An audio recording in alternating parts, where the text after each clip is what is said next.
इस सरकार ने एक बड़ा ही सोची समझी साजिश के तहत उसने किया क्या है, क्षेत्रीय भाषाओं को तो रखा है लेकिन हिंदी को हटा दिया। अब हिंदी को हटा दिया तो मेरा भी एक प्रश्न है जो मैंने विधानसभा के अंदर कहा था कि भाई ये लड़ाने की तैयारी जो की गई है, जो आज आंदोलन हो रहा है, ये आंदोलन बढ़ते बढ़ते आप लोगों को याद होगा पुराने समय में डोमेसाइल एक हुआ था और उसी के तर्ज पर ये सरकार ने तैयारी की है युवाओं को भटकाने के लिए। युवा नौकरी ना मांगे, युवा लड़ाई लड़े, आपस में लड़ जाए, आपस में कट जाए, आपस में मर जाए। जोहार लोकल खबर में आपका स्वागत है। मैं हूं सुभाष शेखर। नियोजन नीति और स्थानीय नीति को लेकर पूरे झारखंड में बवाल मचा हुआ है। युवाओं को नौकरी नहीं मिल रही, वहीं भाषा पर विवाद हो रहा है। इसको लेकर आजसू पार्टी की ओर से झारखंड के सभी 81 विधायक और 14 सांसदों को ज्ञापन सौंपा जा रहा है और उनका मंतव्य जानने की कोशिश की जा रही है। इसी दौरान आजसू के रांची महानगर की ओर से सीपी सिंह से मुलाकात कर ज्ञापन सौंपा गया और उनका मंतव्य जानने की कोशिश की गई। इस दौरान सीपी सिंह से ने क्या कहा, आइए जानते हैं। हो गया 22वां साल में हम प्रवेश कर गए, तब से ये विवाद का विषय रहा है। इसका कोई स्थायी समाधान निकल नहीं रहा है। इसका स्थायी समाधान निकलना चाहिए और स्थायी समाधान निकलने का फार्मूला ये हो सकता है कि सभी राजनीतिक दल, चाहे वो 1-2 विधायक वाला हो, चाहे 30 विधायक वाला हो, चाहे एक भी विधायक वाला नहीं हो, सबको बुलाकर झारखंड के अंदर जितनी सियासी पार्टियां हैं उन सभी को बुलाकर और एक बैठक करनी चाहिए और उस पर जो सर्वसम्मत निर्णय हो उसको लागू करना चाहिए। लेकिन दुर्भाग्य होता क्या है, ये सब जो बैठकें होती है तो लोग, जहाँ तक मेरी जानकारी है, अंदर कुछ बोलते हैं, बाहर कुछ बोलते हैं। ये दिक्कत होती है। सब राजनीति कर रहे हैं। राजनीति नहीं होना चाहिए। राजनीति का असर हमारे युवाओं और नौनिहालों पर पड़ता है, ये बिल्कुल स्पष्ट होना चाहिए। मैं इस बात का समर्थक हूँ कि जो जिस जिले में रहता है उस जिला में उसको 3rd और 4th ग्रेड की नौकरियां हैं, उसे 100% मिलना ही चाहिए। क्योंकि यहाँ नौकरी नहीं मिलेगा तो उसे कहाँ मिलेगा। इसलिए जिले के अंदर तृतीय श्रेणी और चतुर्थ श्रेणी की जितनी भी नौकरियाँ हैं उस जिले के लोगों को मिलना चाहिए। कुछ नौकरियाँ जो स्टेट स्तर की होती है, अब स्टेट स्तर के अंदर तय करना चाहिए कि उसको किस प्रकार से नौकरी हम दे सकते हैं। ये विवाद का विषय है।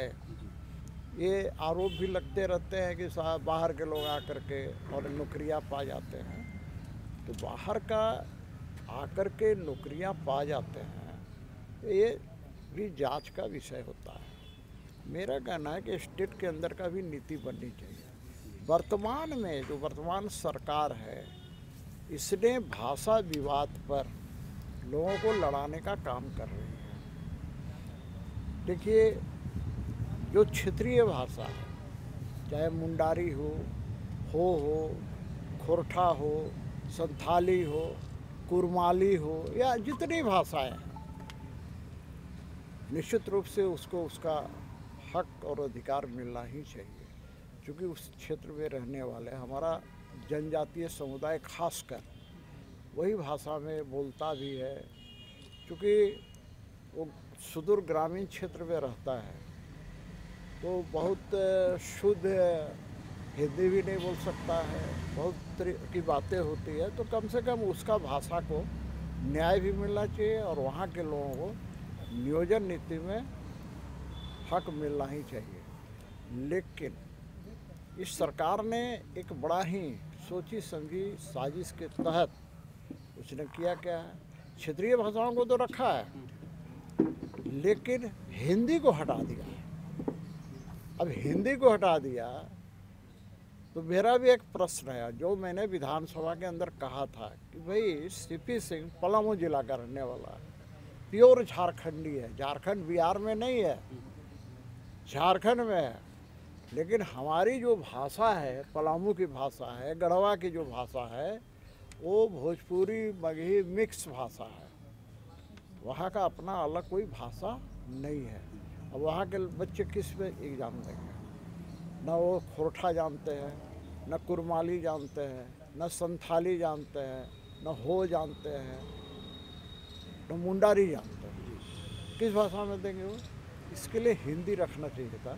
हिंदी को हटा दिया। हिंदी हमारी राष्ट्रभाषा है, लेकिन उर्दू को रख दिया। प्रत्येक जिले में उर्दू रहेगा, हिंदी नहीं रहेगा। ये तो राजनीति है, और राजनीति की पराकाष्ठा है, ये तुष्टिकरण की पराकाष्ठा है। उर्दू रहेगा, हिंदी नहीं रहेगा। तो भैया मेरा इस बात का विरोध है। हिंदी रहना ही चाहिए, इंग्लिश रहना ही चाहिए, क्योंकि आज के दिन सारे कंपटीशन में इंग्लिश की ज़रूरत पड़ती है। कोई ये कह करके नहीं बच सकता है साहब कि हम स्थानीय भाषा में देंगे, और जब कंपटीशन में जाएगा तो आपका स्थानीय भाषा रहना ही चाहिए, लेकिन साथ साथ हिंदी और इंग्लिश भी रहना चाहिए। सीपी सिंह साहब का जो धनबाद बोकारो में जो क्षेत्रीय भाषाओं की सूची में भोजपुरी मगही शामिल किया गया है, इसके पक्ष में है या विरोध में? नहीं, देखिए, पक्ष और विपक्ष का बात है। मैं पहले भी बोलता रहा हूँ। देखिए, धनबाद, रांची, जमशेदपुर जो शहरी क्षेत्र है, और ख़ास करके जो बड़े शहर है, वहाँ पर उस भाषा भाषी के लोग भी रहते हैं। अब रहा सवाल कि उनको मिलना चाहिए या नहीं मिलना चाहिए। जब द्वितीय राजभाषा में इसको आपने स्थान दिया है, तो एक टेक्निकल चीज़ हो रहा है कि आप उसको नहीं रखेंगे तो कल जो है सो वो कोर्ट चले जाएंगे। इसीलिए मैंने शुरुआत में कहा है कि सारे दल, जितने भी सियासी दल हैं, मैं तो कह रहा हूँ, उससे भी आगे बढ़ के कह रहा हूँ कि सियासी दल के अलावा सामाजिक संगठनों को भी इसमें बैठाना चाहिए, क्योंकि बहुत से लोग हैं सियासी दल में नहीं हैं, लेकिन सामाजिक संगठन चलाते हैं। वैसे लोगों को बैठाकर इसका सर्वसम्मत हल निकालना चाहिए। ये भाषा विवाद बेकार का है। सरकार नौकरी देना नहीं चाहती है, ये भाषा विवाद में उलझा करके रखना चाहती है। बात ऐसा है ना कि सब भाषा विवाद में उलझे रह जाएंगे, जुलूस निकालेंगे, प्रदर्शन करेंगे, तरह तरह की चीज़ें करेंगे, और नौकरी मिलना ही नहीं है, बल्कि जो नौकरी मिला हुआ था उसको भी छीनने का काम करे। एक बात बताइए, यहाँ झारखंड के अंदर जितने सहायक पुलिसकर्मी नियुक्त हुए थे पिछली सरकार में हुए थे, वे तो सारे झारखंडी थे, सुदूर ग्रामीण क्षेत्र के थे। उनका नौकरी छीनने का प्रयास हो रहा था। उसी प्रकार पंचायत सचिव, वो तो झारखंडी है, आज वो परेशान है। स्वच्छता कर्मी, वो सभी झारखंडी है। इन सबों की नौकरी छीनी जा रही है, और आप कहते हैं हम भाषा विवाद पर परेशान हैं। मेरा कहना है कि यदि वाकई में सरकार की नीयत झारखंडियों के प्रति साफ है, झारखंडियों को न्याय देना चाहती है, तो मेरा अनुरोध है, जो बार बार मैं दोहरा रहा हूँ, कि सर्वसम्मत इसका हल निकलना चाहिए, ताकि कोई दल कल अंगुली नहीं उठा सके कि साहब हमारा इसमें विरोध है। खतियान को लेकर भी बड़ा एक डेट मेंशन किया जाता है 1932 का, उस पर क्या मंतव्य है आपका? देखिए, 1932 में तो आप लीजिएगा तो बहुत से ऐसे लोग मिल जाएंगे जो लगता है कि 300-400 साल से रह रहा है, लेकिन 1932 का खतियान उनके पास नहीं मिलेगा। रांची में बहुत से लोगों को मैं जानता हूँ, हमारे अनुसूचित जाति, अनुसूचित जनजाति के लोग हैं जो बेचारे रहते हैं। मैंने अभी उनको देने का काम किया है, फ्लैट बनवा के देने का काम किया है। अब उसके पास पूछे तो 1932 का खतियान है नहीं है बेचारे के पास, उनका क्या होगा? मेरा कहना है कि झारखंड वासियों को, झारखंड के 3.25 करोड़ जनता को न्याय मिलना चाहिए। अब न्याय देने के लिए सबको मिला जुला करके एक मंच पर बैठाकर उसका हल निकालना चाहिए। स्थानीयता की फिर क्या परिभाषा हो, कुछ तो आधार होना चाहिए। नहीं, स्थानीयता का परिभाषा मैं तो कर रहा हूँ ना, बैठ के तय कीजिए ना, सब दल को बुलाइए। हमें लग रहा है बहुत देरी हो गई सर, चूंकि अब तो नहीं, देरी क्या होगा, ये तो 2 दिन का काम है साहब। आप चाहे तो 2 दिन में कर सकते हैं, नीयत साफ होनी चाहिए। भाजपा पहल कर सकती है इसमें। नहीं, भाजपा एक पक्ष देखिए, बना नहीं, है। भाजपा पहल, अभी भाजपा तो विपक्ष में है ना। भाजपा पहल करेगी तो कांग्रेस वाला नहीं आएगा, कांग्रेस वाला आएगा तो जेएमएम वाला नहीं आएगा, जेएमएम वाला आएगा तो झारखंड पार्टी नहीं आएगा। कल ही मैं सूरज सिंह बेसरा, जो बहुत पुराने विधायक, जो आंदोलनकारी थे, बेचारे आज नहीं हैं, उन्होंने इस्तीफा दे दिया। कल उनकी मैं सुन रहा था, सरकार के खिलाफ वो बोल रहे थे। तो मैं कह रहा हूँ कि भाई सबको लीजिए ना। मैं तो कह रहा हूँ सूरज सिंह बेसरा की पार्टी है या नहीं है मुझे नहीं पता, उनको भी बुलाइए। जितने इस तरह के लोग हैं, चाहे वो सामाजिक संगठन वाले हैं या जो भी है, सबको बुलाकर इसका आप एक विचार लीजिए, उस विचार के तहत इसको कीजिए। राजनीति मत कीजिए भैया, राजनीति से हमारे युवाओं को कोई लेना देना नहीं है, हमारे छात्र छात्राओं को कोई लेना, उन्हें नौकरी चाहिए। सरकार ने कहा था ना 2021 नियुक्ति का वर्ष होगा, सरकार ने कहा था आने के पहले कि हर साल 5 लाख नौकरी देंगे। एक व्यक्ति को नौकरी दिया क्या? बस इसी तरह उलझा कर भाषा विवाद में, आप जानते हैं ना कि ये सब चीज़ें जो होती है ना, भाषा, क्षेत्रीयता, तरह तरह की चीज़ें होती है ना, लोग इसमें बहुत आक्रोश में होते हैं। और फिर नौकरी मिले या न मिले, नौकरी दूर हो, लेकिन इसमें लगता है कि बस यही हम इसी करने से नौकरी मिलेगा। मेरा ख्याल है करना चाहिए, लेकिन सरकार को मैं कह रहा हूँ, बार बार कह रहा हूँ कि सरकार बुलाए, भाजपा को भी बुलाए, कांग्रेस को बुलाए, जेएमएम को बुलाए, राजद को बुलाए, आजसू पार्टी को बुलाए, उसके बाद और भी झारखंड पार्टी है, तरह तरह का पार्टियां हैं, जितना पार्टियां हैं। मैंने शुरू में कहा कि जिसका विधायक है उसको भी, जिसका विधायक नहीं है उसका भी, सामाजिक संस्थाएं हैं उनको भी, हर क्षेत्र के लोगों को बुलाइए और बुला करके तय कीजिए। साथ ही आजसू के महानगर अध्यक्ष ज्ञान सिन्हा क्या कह रहे हैं ये भी सुनते हैं। पार्टी में हम लोगों के केंद्रीय नेतृत्व के तरफ से हम लोगों को निर्देश मिला है कि 81 विधानसभा में जो विधायक हैं उनका स्थानीय नीति, नियोजन नीति और ये जो अभी भाषा का जो विवाद चल रहा है, इस पर उनका मंतव्य क्या है वो जानने के लिए हम लोगों को पार्टी की ओर से सभी क्षेत्र में अपने अपने क्षेत्र के जो लीडर्स हैं वो जाके अपने क्षेत्र के विधायक से मंतव्य लेंगे। उसी मंतव्य को लेने के लिए आज हम लोग माननीय विधायक सीपी सिंह जी के पास उपस्थित हुए थे। क्या मंतव्य पता चला सीपी सिंह साहब? आप लोग तो खुद सुने, खुद जानकारी लिए हैं, और इनका जो एक विचार आया कि नहीं सभी पार्टियों को एक साथ बैठाकर या सामाजिक संगठनों को एक साथ बैठाकर सब लोगों का विचार लेकर और किसी भी काम को किया जाए तो वो बेटर होगा, सबसे अच्छा होगा। इसका हम लोग भी स्वागत करते हैं, सरकार को इस पर पहल करनी चाहिए। और आप लोग तो भोजपुरी मगही का विरोध कर रहे हैं क्षेत्रीय भाषाओं की सूची में।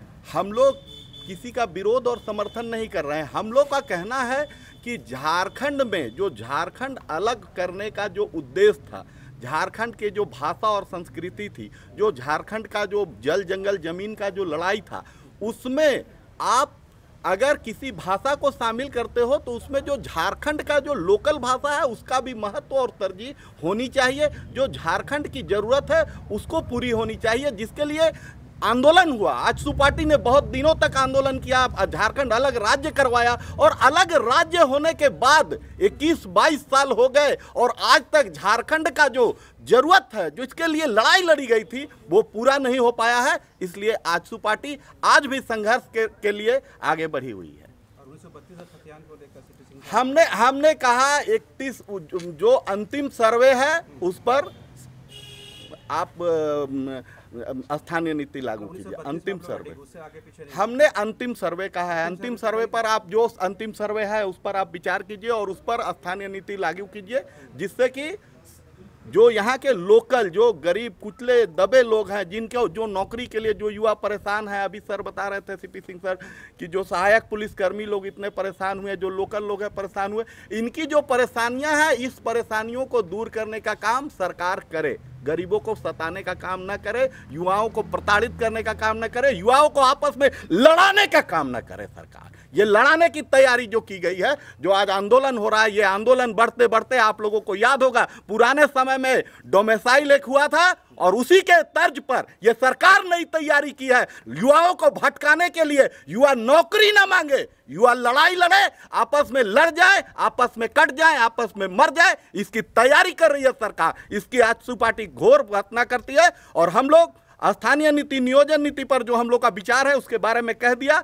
सर की भी बातें हमने सुन ली है, इसी पर हम लोग आगे काम करेंगे। आजसू पार्टी इसी पर काम करेगी। बोकारो में जो आंदोलन चल रहा है उसमें आजसू शामिल है क्या, रहेगी?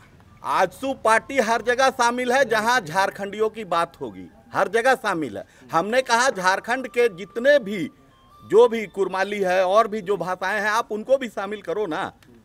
हम तो कह रहे हैं कि आप स्थानीय लोगों का स्थानीय नीति पर जो आप काम कर रहे हो, नियोजन नीति जो आप किए 3 जिलों में किया, आप 24 जिला में कीजिए, लेकिन लोकल जो मुद्दे हैं, जो झारखंड जिसके लिए अलग हुआ था, झारखंड का जिसका जो उद्देश्य था, जिसके लिए इतने झारखंडियों ने लड़ाई लड़ी, कितनों ने अपनी बलिदानें दी, कितने विधायक अपना कुर्सी छोड़ दिए कि नहीं हम विधायक नहीं रहेंगे अगर अलग नहीं होगा, तो वो जो उद्देश्य था उनका, उस उद्देश्य को पूरा करने के लिए सरकार प्रयास करे। आज अभी पावर में है, आप काम करके दिखाइए, जिसके लिए झारखंड का माननीय हेमंत सोरेन जी को ये याद होना चाहिए, आपके पिताजी ही झारखंड राज्य की लड़ाई लड़े थे, तो वो लड़ाई लड़े थे तो उनका क्या सपना था? क्या उनका वो बेटा वो सपना को पूरा करने का काम कर रहे हैं? नहीं कर रहे हैं। उनको जागने बोलिए मुख्यमंत्री जी को। जो आपके पिता जी जो गुरुजी झारखंड मुक्ति मोर्चा अलग झारखंड लड़ाई की लड़ाई लड़े और लड़ने के बाद अलग झारखंड राज्य हुआ, आज 20-21 साल बीत गए, आज आप सरकार में आ गए, आज आप अपने कम से कम अपने पूज्य पिताजी जो जिस लड़ाई के लिए जल जंगल जमीन की लड़ाई और स्थानीय भाषा की लड़ाई के लिए जो गुरुजी लड़े थे, आज कम से कम अपने पिताजी के ही सपनों को पूरा कर दे। आजसू पार्टी इतना ही मांग करती है। कुल मिलाकर समझ में आया कि एनडीए में भी स्थानीयता को लेकर, भाषा को लेकर समान विचार नहीं है, कुछ बिंदुओं पर मतभेद है। एनडीए में हम लोगों के जो विचार है वो शुरू से एक रहा है और कहीं ना कहीं बड़े भाई और छोटे भाई में थोड़ा आगे पीछे चलता है, वो चलते रहेगा, लेकिन हम लोग स्थानीय नीति पर जो कहना है। एक और विषय है कि झारखंड आंदोलनकारी नया विधानसभा के सामने धरने पर बैठे हुए हैं अपनी पहचान के लिए, चिन्हितीकरण के लिए। 70 साल 80 साल के लोग वहाँ पे ठंडा में बैठे हुए हैं कि सरकार उनको चिन्हितीकरण नहीं कर रही आंदोलनकारी के रूप में। देखिए यही इसी बात का तो ये आप अभी भी आप उसी बात पर आए, फिर आप उसी बात को कह रहे हैं। हम लोग भी तो इसी लड़ाई को कह रहे हैं कि जो झारखंडी जो जिस उद्देश्य के कारण झारखंड का निर्माण हुआ, जो झारखंडी लोग जो झारखंड के आंदोलनकारी थे, जो यहाँ के गरीब हैं, जो यहाँ के आदिवासी हैं, जो यहाँ के मूलवासी हैं, उनका हक और अधिकार मिलना चाहिए। उसी में ये प्रश्न भी आपका आता है कि चिन्हितीकरण आयोग के द्वारा उनको आंदोलनकारी का दर्जा मिलना चाहिए।